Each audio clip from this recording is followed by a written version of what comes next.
High guys, welcome back to my channel. तर आज होतं आमच्या कॉलेजमध्ये प्रेझेंटेशन, जे की आम्ही देणार होतो. आणि हे आमचं फर्स्ट प्रेझेंटेशन होतं, त्यामुळे खूप जास्त भीती वाटत होती, बट इज ओके. नंतर आम्ही पोहोचलो कॉलेजमध्ये आणि खरंच गायचं आम्हाला तर टेन्शन होतंच. त्यामुळे आम्ही वर्गात आल्या आल्या पहिल्यांदा प्रेझेंटेशनचं प्रिपेअर करायला सुरुवात केली. नंतर आम्ही इथं मस्तपैकी असं प्रेझेंटेशन दिलं आणि खरंच काय जितकी भीती वाटत होती ना, तितकं तर काहीच नाही. आम्ही मस्तपैकी असा आमचा बेस्ट दिला.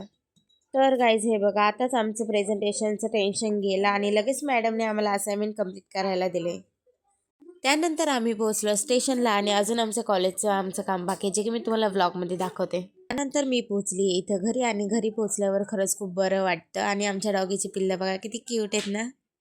त्यानंतर इथं मस्तपैकी फ्रेश होऊन आम्ही चाललो अंकिताच्या घरी, कारण करायचं होतं आम्हाला कॉलेजचं काम, जे की आम्हाला प्रोजेक्ट बनवायचं होतं. आता आम्ही पोहोचलोय तिच्या घरी आणि आल्या आल्या फर्स्ट काम करायचं ते म्हणजे स्नॅप पाठवायचा, आणि कधीच स्नॅप पाठवणार नाही असं कधी तर होणार नाही. त्यामुळे फर्स्ट आल्याला आम्ही मस्त इथे स्नॅप पाठवले. त्यानंतर इथं फायनली आम्ही प्रोजेक्टला सुरुवात केली. इथं आम्ही कार्डबोर्ड पेपर आणि व्हाईट पेपर इथे घेतलंय. आता इथं आमचं जेवण वगैरे झालंय आणि आमचं प्रोजेक्ट सुद्धा कंप्लीट केलंय आम्ही, आणि इथे थोडीशी आम्ही रेस्ट करतोय. व्हिडिओ आवडला असेल तर लाईक, शेअर आणि सबस्क्राईब करा. Thanks for watching. Her her Mahadev.